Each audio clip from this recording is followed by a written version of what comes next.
I'm Pilar Biller, the president of the Nevada State Teachers of the Year, and I'm here to talk with Juliana Urtubey today, who is our 2021 Nevada State Teacher of the Year.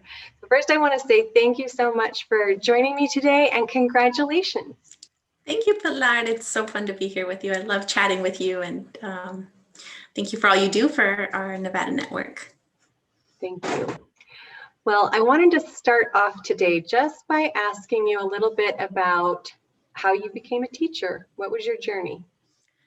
My journey to becoming a teacher was really going through my own educational process, wanting more of my identities mirrored and celebrated at school. And I really wanted and knew that I could create that for students and families, and that was my biggest striving force. Yeah, I know that is such an important issue right now. Well, it always has been, right? It always has been an issue of having representation in our schools so that kids do see themselves in the leadership of the staff and in all parts of the school, really. Absolutely. And it's so great to be able to just have sometimes an instant trust with families, because we speak the same language, we have similar cultural values and similar cultural understandings.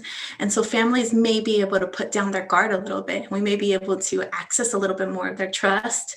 And by doing that, then we get to know more of their strengths, more of their what they put forth that often we don't get to see because of the hustle and bustle, but also because of like mutual cultural gaps that exist.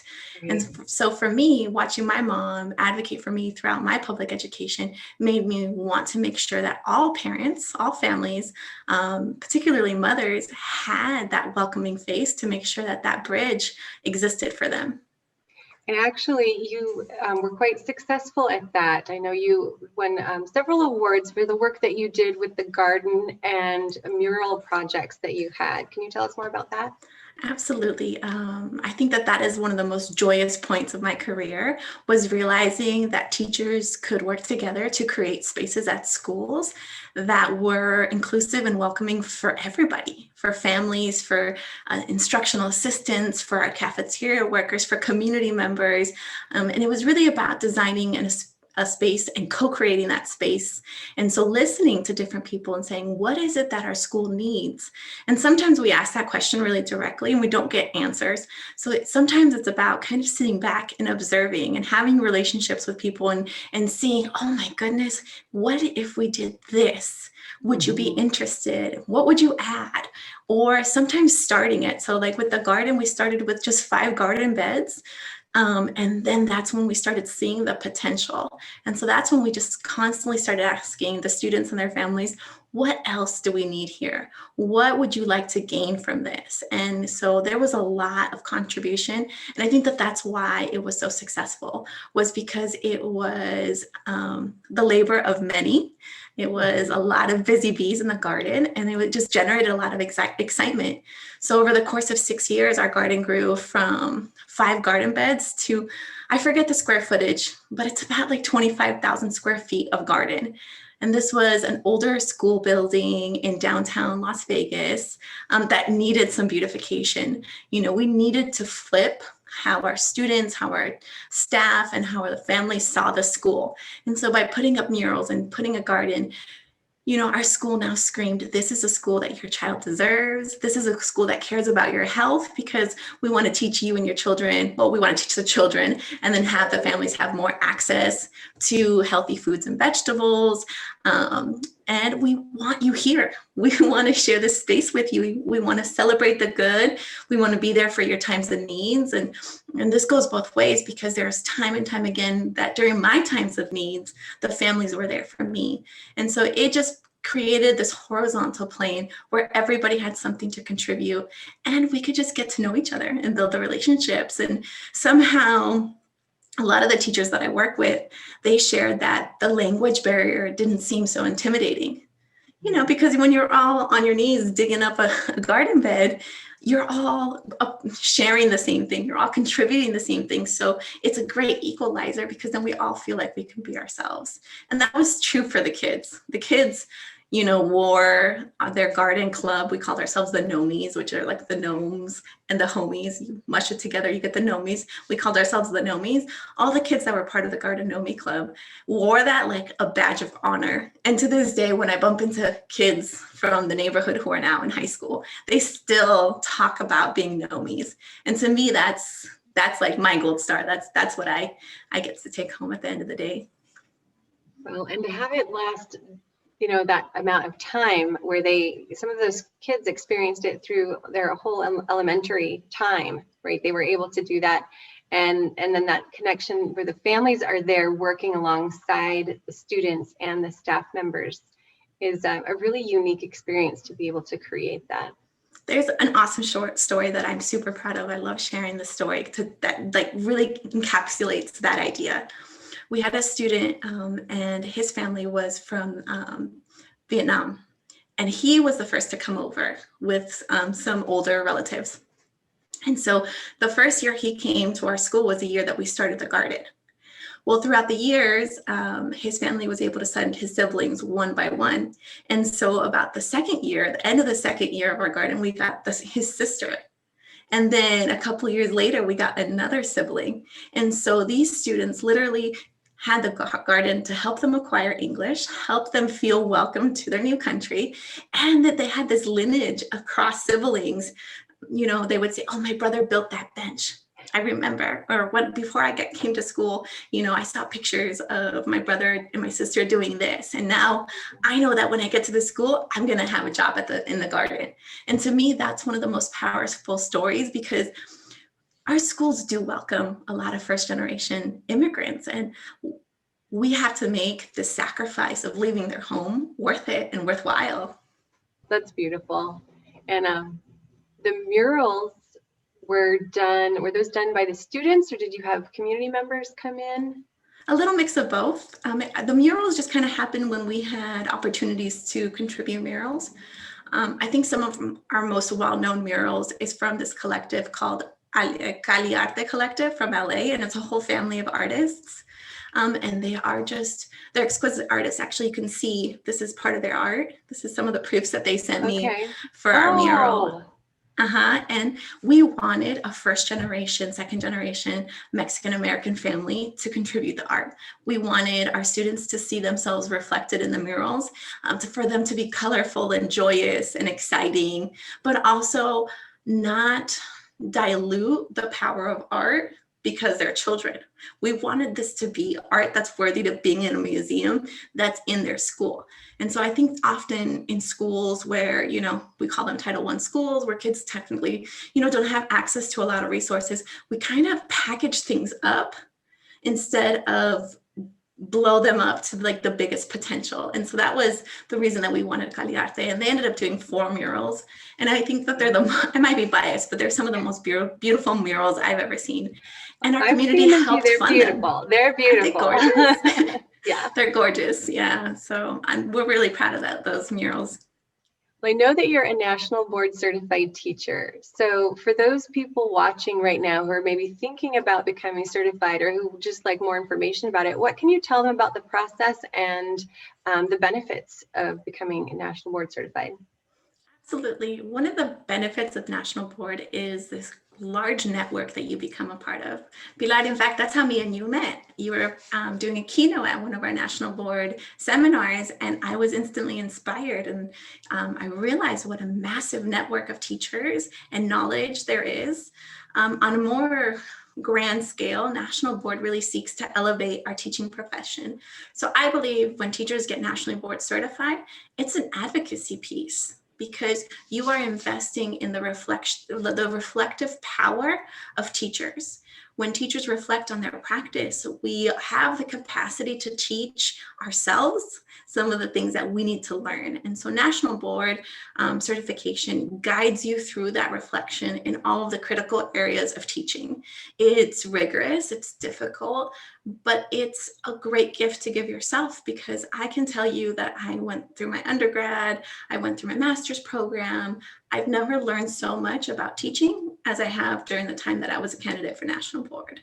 And then, there's access to a lot of great resources through national board. but you get to say, you know what, I believe that the teaching profession could be this, and the teachers are the experts. And as a national board certified teacher, you are more confident in saying that you're an expert, knowing that experts don't know everything, but we are just committed to the study of our practice. At heart, I'm a special education teacher. Exceptional needs is something that drives me because I believe all students have this massive potential, and it's just about figuring out how we can adapt environments and strategies to make sure that those students know that they have that potential and encourage them and walk with them as they reach and get as close to their potential as possible. So National Board let me really get to know my students. I thought I knew my students. And then going through National Board, I learned so much more that moving forward after I was certified, I never approached teaching or getting to know my students or designing or collaboration the same way. I just knew it was so much more deep. It went so much more deeper than we ever thought that it could. Yeah, I feel like I had a similar experience with that as well.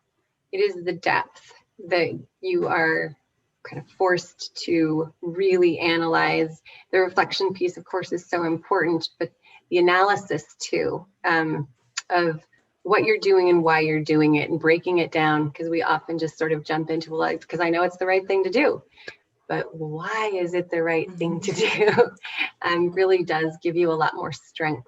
And then also, like you said, with advocacy, you then develop the vocabulary to explain, to your administrator or to your parents exactly why what you're doing, what the goals are for what you're trying to achieve. So, yeah.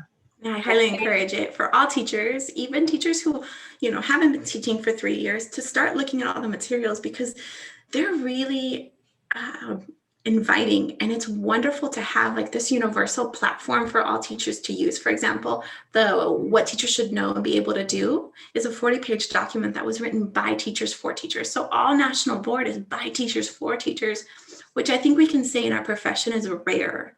It's rare to have professional development that's created by teachers for teachers. And so you definitely see yourself reflected in that document. And that's just like what all teachers should be able to do.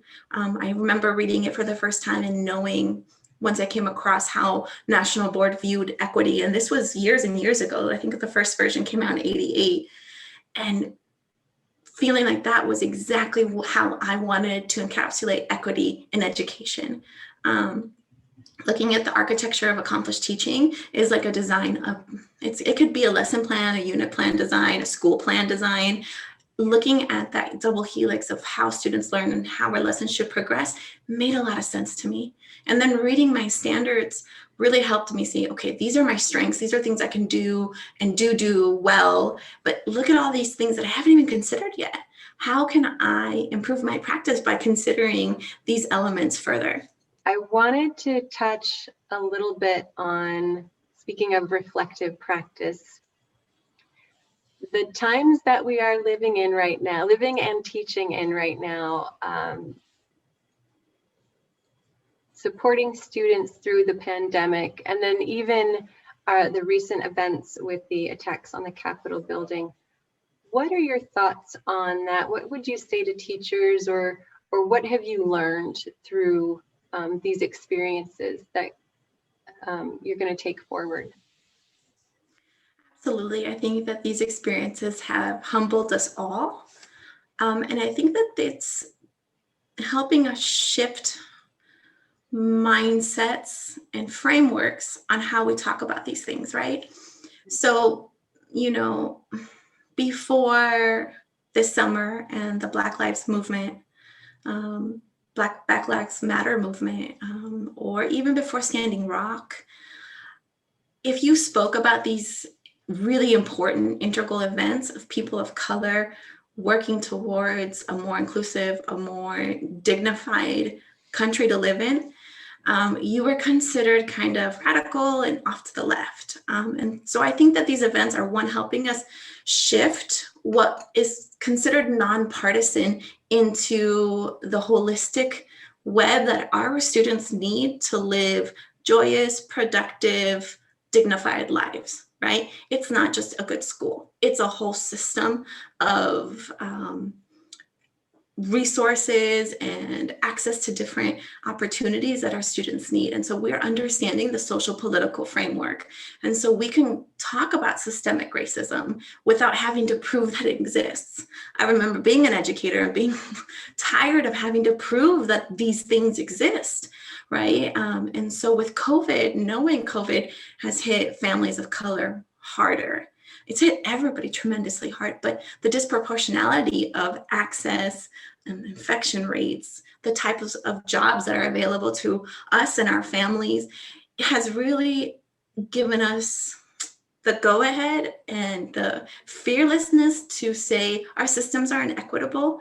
There is a better way. Let's work together to make that better way.